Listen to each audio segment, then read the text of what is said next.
ഇതാണ് എൻ്റെ അലമാരേൻ്റെ അവസ്ഥ കേട്ടോ. ഏട്ടൻ്റെ സച്ചുവിൻ്റെയൊക്കെ അലമാര ഞാൻ കൃത്യമായിട്ട് മടക്കി വെച്ച് കൊടുക്കുമെങ്കിലും എൻ്റെ അലമാര ഞാൻ അധികം ക്ലീൻ ചെയ്യാറില്ല. പിന്നെ ഏട്ടനോട് എപ്പോഴും ഞാൻ പറയും നമ്മൾ 2 BHK എടുക്കാവുള്ളൂ എവിടെ അപ്പാർട്ട്മെൻറ്റ് എടുക്കുകയാണെങ്കിലും എന്ന്. കാരണം ഒരു റൂം ഇങ്ങനെ ഗോ ഡൗൺ ആക്കി ഇടാൻ വേണ്ടിയിട്ടാണ്. നമുക്ക് ആവശ്യത്തിനുള്ള കബോർഡുകളൊന്നുമില്ല കേട്ടോ. അപ്പോൾ അവിടെയും ഇവിടെയൊക്കെ ആയിട്ട് ഇങ്ങനെ വെച്ചേക്കുകയാണ്. പിന്നെ എൻ്റെ ഒരു കബോർഡിൻ്റെ അവസ്ഥ ഇതാണ്. പിന്നെ ഈ ഒരു ബാഗ് ഞാൻ സ്റ്റൈൽ യൂണിയനിൽ നിന്ന് വാങ്ങിയതാണ് കേട്ടോ. 500 രൂപ കണ്ടേ വന്നിട്ടുള്ളൂ. എനിക്ക് കുറച്ച് ബാഗ് കളക്ഷൻ ഉണ്ട് കേട്ടോ.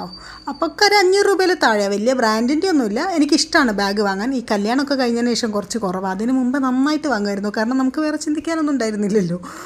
അപ്പം ഞാൻ എന്തായാലും എല്ലാ സാധനവും പുറത്തേക്ക് വലിച്ചു വിട്ടു കേട്ടോ. എൻ്റെ കുറച്ച് ഡ്രസ്സൊക്കെ കാണിച്ചു തരാം. ഈ ഒരു സ്കേർട്ട് ഉണ്ടല്ലോ, ഞാൻ അനുവിൻ്റെ ഹൽദിക്ക് വാങ്ങിയതാണ്.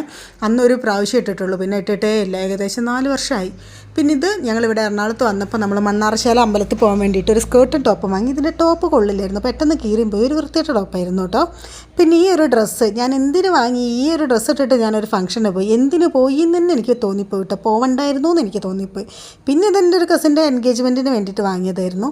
ഇതെനിക്ക് ഭയങ്കര ഇഷ്ടമുള്ളൊരു ഡ്രസ്സാണ് കേട്ടോ. ഇട്ടാൽ നല്ല ഷേപ്പിൽ നിൽക്കുന്ന ഒരു അടിപൊളി ഡ്രസ്സാണ് കേട്ടോ. ഇതിൻ്റെ ഒരു വർക്കൊക്കെ എനിക്കിഷ്ടമാണ്. കുറച്ച് മുമ്പ് ഇറങ്ങിയ മോഡലാണ്, എന്നാലും നല്ല ഭംഗിയാണ് കേട്ടോ. പക്ഷേ ഒരു പ്രശ്നം പറ്റി, കുറച്ചേട്ടനൊരു പണി തന്നു. 1-2 ഡ്രസ്സിന് പണി തന്നിട്ടുണ്ട് കേട്ടോ. ഇങ്ങനെ ചെറിയൊരു ഓട്ട വീണു കേട്ടോ. അതെന്തെങ്കിലും ചെയ്യണം, ചെറുതായിട്ട് സ്റ്റിച്ച് ചെയ്ത് കൊടുക്കാൻ തോന്നുന്നു. ഇനി എവിടെയെങ്കിലും കുടുങ്ങി വലിഞ്ഞതാണോ എന്ന് എനിക്കറിയില്ല. നെറ്റിൻ്റെ ക്ലോത്ത് ആയതുകൊണ്ട് പെട്ടെന്ന് കേടുവരില്ലേ.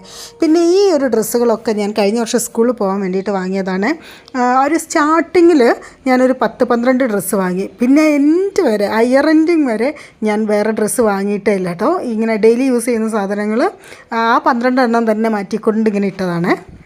പിന്നെ ഈ ഒരു ഡ്രസ്സ് ഏകദേശം ഒരു 4-5 വർഷമായി ഞാൻ ഒരു പ്രാവശ്യം ഇട്ടിട്ടുള്ളൂ. ഇപ്പം എനിക്ക് കയറുകയില്ല, ആർക്കെങ്കിലും കൊടുക്കാം. പിന്നെ ഈ ഒരു ഡ്രസ്സ് എനിക്ക് ഇഷ്ടമുള്ളൊരു ഡ്രസ്സാണ്. ഇതിനുള്ളിലൊരു ഹൈനെക്ക് ബനിയനുണ്ട്. അത് ഇതിൻ്റെ ഉള്ളിൽ എവിടെയുള്ളതെന്ന് എനിക്കറിയില്ല. നല്ല രസമുള്ള ഡ്രസ്സാണ് കേട്ടോ കാണാൻ.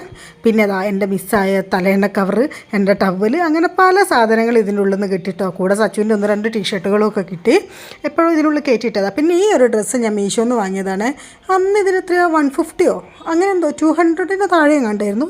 നല്ല ഡ്രസ്സാണ് കേട്ടോ. ഞാൻ കുറേ യൂസ് ചെയ്തിട്ടുണ്ട്. പിന്നെ ഞാൻ വളരെ ആഗ്രഹിച്ച് മോഹിച്ച് വാങ്ങിയതാണ് ഈ ഒരു ബോഡിക്കോൺ ഡ്രസ്സ് ഇട്ട്. പക്ഷേ പോരാളി പറഞ്ഞു മേലിൽ ഇത് പുറത്തേക്ക് ഇട്ട് പോകരുത്, വീടിനുള്ളിൽ ഇട്ടിട്ട് നടന്നോളാൻ. അതുകൊണ്ട് ഞാൻ വീടിനുള്ളിലിട്ട് നടക്കലാണ് കേട്ടോ. പിന്നെ ഇത് ഞാൻ പറഞ്ഞില്ലേ, ഒരു 12 ഡ്രസ്സ് വാങ്ങിയിരുന്നു സ്കൂളിൽ പോകാൻ. അതിൻ്റെ കൂടുതൽ വാങ്ങിയതായിരുന്നു. പക്ഷേ വീട്ടിലെത്തിയപ്പോൾ നോക്കിയപ്പോഴാണ് ഇതിന് സൈഡ് ഓപ്പൺ ഉണ്ട് എന്നുള്ളത് എനിക്ക് ഫ്ലെയറൊക്കെ ആയിരുന്നു. സ്കൂളിൽ ലെഗിൻസ് യൂസ് ചെയ്യാൻ പറ്റാത്തതുകൊണ്ട് ഇത് ഞാൻ അധികം യൂസ് ചെയ്തിട്ടില്ല. കാരണം ഇതിൻ്റെ കൂടെ വലിയ പാൻറ്റ് യൂസ് ചെയ്ത രസം ഉണ്ടാവില്ല കേട്ടോ. പിന്നെ ഇതെനിക്ക് അനു വാങ്ങി തന്നു. നല്ല ടോപ്പാണ് കേട്ടോ. നല്ല കോട്ടൻ്റെ അത്യാവശ്യം നല്ല റേറ്റുള്ള ടോപ്പാണ് കേട്ടോ. ഒന്നും ആയിട്ടൊന്നുമില്ല. പക്ഷേ എനിക്ക് കയറില്ല കേട്ടോ. കുറച്ചും കൂടി ഒന്ന് മെലിയണം, എന്നാലേ കയറുള്ളൂ. ജിമ്മിലൊക്കെ പോകുന്നുണ്ടല്ലോ, സെറ്റാക്കാം. പിന്നെ ഇത് ഞാൻ മിന്ത്രയിൽ നിന്ന് വാങ്ങിയതാണ് കേട്ടോ. കുറച്ച് ദിവസമായിട്ടേ ഉള്ളൂ വാങ്ങിയിട്ട്. എന്തോ ഒരു ഓഫർ ഡെനിമിൻ്റെ ഒരു ടോപ്പ് കേട്ടോ. നല്ല രസമാണ്, സ്ലീവ്ലെസ് ആണ്. പിന്നെ ഈ ഒരു ബ്ലൗസ് നമ്മൾ അന്ന് ആദിയോഗി കാണാൻ പോയില്ലേ, അപ്പം ഞാൻ കോയമ്പത്തൂരിൽ നിന്ന് 2-3 റെഡിമെയ്ഡ് ബ്ലൗസ് മേടിച്ചിരുന്നു കേട്ടോ. ബാക്കി 2 ഉള്ളത് വീട്ടിലാണ്, നാട്ടിലാണ്. നല്ല വർക്കാണ് കേട്ടോ. നല്ല രസമാണ് കാണാൻ. കറക്റ്റ് ഫിറ്റിങ്ങും ആണ് കേട്ടോ. ഇവിടെ ഈ ബ്ലൗസിന് ഞാൻ ചോദിച്ച സമയത്ത്, ഇങ്ങനത്തെ ബ്ലൗസിന് ചോദിച്ചപ്പോൾ ഏകദേശം 1000-ൻ്റെ മുകളിലൊക്കെ റേറ്റ് പറഞ്ഞിരുന്നു ഇവിടുത്തെ 1-2 കടയിൽ. അവിടെ ഞാൻ 400 സംതിങ്ങിനാണ് വാങ്ങിയത്. പിന്നെ ഈ ഒരു സാരി എൻ്റെ അമ്മ കുറേ ചോദിച്ചതാണ്, പക്ഷേ ഞാൻ തരില്ല എന്ന് പറഞ്ഞു. നല്ല അടിപൊളി സാരി കേട്ടോ, എനിക്കിഷ്ടമാണ്. ഇതിങ്ങനെ മേലിങ്ങനെ ഒട്ടി നിന്നിട്ട് നമുക്കിങ്ങനെ കുറച്ച് തടി കുറഞ്ഞ പോലെ ഇങ്ങനെ തോന്നും. ഭയങ്കര രസമായിട്ട് കൊടുക്കാൻ. ഞാൻ ഇതിൻ്റെ ബ്ലൗസ് അടിച്ചിട്ടില്ല. അന്ന് ഞാൻ ഇതിൻ്റെ മറ്റേ റെഡിമെയ്ഡ് ബ്ലാക്ക് ബ്ലൗസ് വാങ്ങിയിട്ടതായിരുന്നു. പിന്നെ ഈ ഒരു ഗ്രീൻ കളർ സാരി ഞാൻ അനുവിൻ്റെ വിരുന്നോക്കുണ്ട്. കല്യാണം കഴിഞ്ഞ് കഴിഞ്ഞാൽ പെണ്ണിൻ്റെ വീട്ടിൽ നിന്ന് ചെക്കൻ്റെ വീട്ടിലേക്ക് പോകുന്നൊരു പരിപാടി, അതിന് വേണ്ടി വാങ്ങിയത്. അന്ന് ഇതിനെന്തായിരുന്നു, ഒരു ബ്ലൂ കളർ ബ്ലൗസ് ആയിരുന്നു പെയർ ചെയ്ത്. ഇതിൻ്റെയും ബ്ലൗസ് ഞാൻ അടുപ്പിച്ചിട്ടില്ല കേട്ടോ. പിന്നെ ഈ ഒരു സാരി ഞാൻ SSL വർക്ക് ചെയ്ത് അതിൻ്റെ ഒരു സെൻഡ് ഓഫിൻ്റെ ടൈമിൽ ഞങ്ങളെല്ലാ ടീച്ചേഴ്സും കൂടെ ഒരുമിച്ച് വാങ്ങിയൊരു യൂണിഫോമാണ്. പിന്നെ ഇത് ഞാൻ എപ്പോഴോ ഏതോ ഒരു കല്യാണത്തിന് വാങ്ങിയതാണ്. ഇത് നല്ല രസമാട്ടോ കാണാൻ. പർപ്പിൾ കളറാണ്, നല്ല ഷൈനിങ് ആയിട്ടുള്ളൊരു സാരിയാണ് കേട്ടോ. പക്ഷേ ഇതിൻ്റെ ബ്ലൗസ് അടിച്ചാൽ നന്നായില്ല. പിന്നെ ഈ ഒരു സാരി എൻ്റെ ഒരു കസിൻ്റെ കല്യാണത്തിന് വാങ്ങിയതായിരുന്നു. ഇതെനിക്ക് വലിയ ഇഷ്ടമൊന്നുമില്ല കേട്ടോ ഈ ഒരു സാരി. പിന്നെ ഇങ്ങനെ കൂട്ടി വെക്കാൻ ഒരു രസത്രേ ഉള്ളൂ. പിന്നെ ഈ ഒരു സാരി കാണാൻ എനിക്കിഷ്ടമാണെങ്കിലും ഇത് ഉടുത്ത് പോയ ഫംഗ്ഷൻ അത്ര അങ്ങോട്ട് മനിയായിട്ടില്ല കേട്ടോ. എന്തിനു ഞാൻ പോയി, അതും ഞാൻ എറണാകുളത്ത് നിന്ന് ഒരു ദിവസത്തേക്ക് വേണ്ടിയിട്ട് പോയി. എനിക്ക് എന്തിൻ്റെ കേടായിരുന്നു ആ കല്യാണത്തിന് പോയപ്പോൾ എനിക്ക് തോന്നി. പിന്നെ എൻ്റെ ഫേവറേറ്റ് ഒരു ബ്ലൗസാണ് കേട്ടോ ഇത് ഒരു സ്കേർട്ടും ടോപ്പുമാണ്.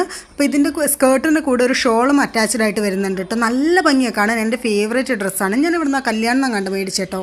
അപ്പോൾ നിങ്ങൾക്ക് ഇന്നത്തെ വീഡിയോ ഇഷ്ടപ്പെട്ടെങ്കിൽ please do like, share, subscribe.